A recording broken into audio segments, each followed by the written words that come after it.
The next market crash will not look like the one you are expecting. It won't start with a dramatic red candle or a frantic news anchor shouting about a collapse. It will start in silence. It starts when the person who just made a fortune on a meme coin feels like a genius. It starts when your neighbor tells you that sitting on cash is a loser's game. The most dangerous moment in finance isn't when the market is falling. It is when everything feels effortless. Right now, we are living through a period of collective amnesia. We've forgotten what pain feels like. We've convinced ourselves that the safety net is permanent. But gravity is patient. And if you're waiting for a signal to start preparing, you've already missed the window. The trap is already set. Most people think of a market downturn as an event, a hurricane that blows through and leaves a mess to be cleaned up. They think they can watch the weather report and run for cover at the last second. But a downturn isn't a weather event. It's a structural correction of human ego. We spend years building towers of debt and expectations, convinced that the laws of math have been rewritten. We look at a decade of growth and call it the new normal. But there is no such thing as a new normal in a system built on cycles. The problem is that our brains are poorly wired for compounding, and even worse at perceiving risk when we are winning. When the numbers on your screen go up every month, your brain releases dopamine. That dopamine numbs the part of you that should be asking questions. You stop looking at valuations. You stop caring about cash flow. You start looking at your portfolio as a scoreboard rather than a set of risks. And that is exactly when you become the exit liquidity for the people who actually understand how the game is played. The crowd is never right at the edges. They are right in the middle of the trend, which is why they feel so confident. But by the time the crowd realizes the trend has ended, the doors are already locked. You aren't competing against a computer. You are competing against your own desire to not be the only person at the party who isn't dancing. To understand how to survive what's coming, you have to understand the machine. The financial system is essentially a giant pendulum.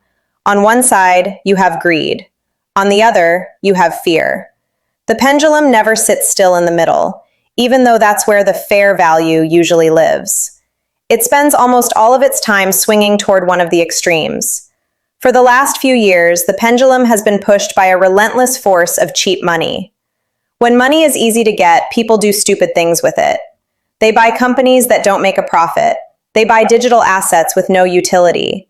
They take on leverage because they assume tomorrow will look exactly like today. This creates a feedback loop. Rising prices lead to more buying, which leads to higher prices. This is the system working as intended. But this energy isn't created from nothing. It's borrowed from the future. Every speculative bubble is just a way of pulling future returns into the present. Eventually, the future arrives and it finds that the cupboard is bare. The machine starts to grind. Interest rates rise because inflation demands it. Debts that felt manageable at 1% become soul-crushing at 5%. The system doesn't break all at once. It frays at the edges. A small hedge fund collapses. A regional bank starts sweating.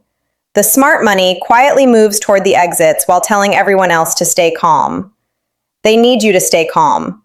If everyone rushes for the door at the same time, the door breaks. The system relies on a slow, orderly transfer of wealth from the impatient to the patient. If you want to be on the right side of that transfer, you have to stop thinking like a participant and start thinking like a predator. Let's look at the math of the uncomfortable truth. Imagine you have $100,000. The market drops 50%. Most people think, that's fine, I just need a 50% gain to get back to where I was. But they're wrong. The math of loss is brutal. If you lose 50%, you need a 100% gain just to break even. You have to double your remaining money just to get back to zero. Time is the most expensive thing you own, and a major downturn steals years of it. While you are waiting for your portfolio to recover to its previous peak, the person who kept their head is buying your assets for pennies. They aren't just ahead of you. They have shifted the entire trajectory of their life because they understood one simple rule. Survival is the only metric that matters. In a bull market, everyone looks like a genius. The guy taking the most risk makes the most money, and he mocks the person being, quote, prudent. But the person being prudent isn't trying to win the sprint. They are trying to make sure they are still in the stadium when the lights go out. The math shows us that avoiding the big mistake is infinitely more valuable than finding the next big winner. If you avoid the 50% drawdown, you don't need to find a 10-bagger to retire. You just need to stay consistent. But consistency is boring. Consistency doesn't get clicks.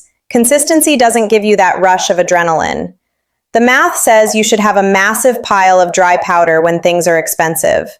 The reality is that sitting on cash while your friends are getting rich feels like a slow death.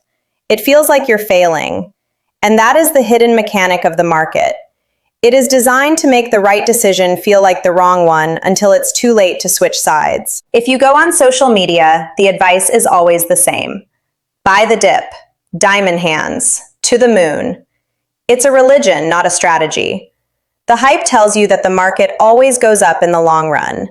And while that has been true for the last century in America, it's a dangerous half-truth. The long run can be 20 years. Can you wait 20 years to break even? Ask the investors in Japan who bought in 1989. They waited 3 decades just to see the surface again. The hype ignores the reality of path dependency. It doesn't matter what the average return is if you go broke halfway through. The illusion is that you can handle the volatility. You see a chart of a crash and think, I would have bought right there at the bottom. No, you wouldn't. At the bottom, the news will be saying the financial system is over. Your spouse will be asking if your retirement fund is safe.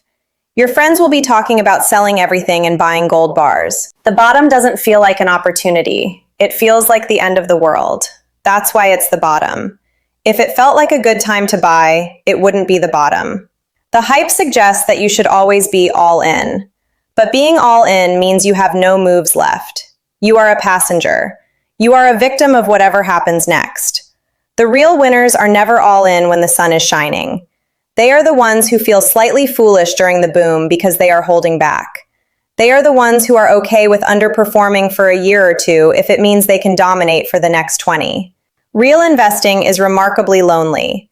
If everyone agrees with what you're doing, you should probably be very afraid. Why is this so hard?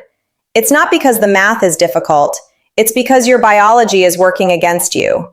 We are the descendants of people who saw a stampede and ran in the same direction. The ones who stood still to analyze the fundamentals of the stampede got trampled. Our brains are literally built to follow the crowd. When the market is crashing, your amygdala, the lizard brain, screams at you to flee. When the market is mooning, it screams at you to jump in so you don't get left behind. To be a successful investor before a downturn, you have to effectively murder your own instincts. You have to learn to love being wrong in the short term. You have to develop a stomach for boredom. Most people fail because they seek excitement in their portfolio. They want their investments to be a story they can tell at dinner. But a good investment strategy should be as exciting as watching grass grow. The psychological truth is that we crave certainty in an inherently uncertain world. We listen to experts who predict the future because it makes us feel like someone is in control. But no one is in control.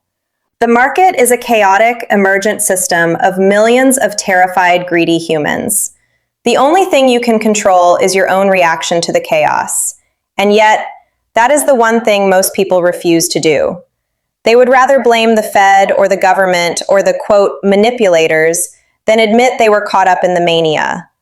Preparing for a downturn isn't about buying a specific stock or a certain insurance policy.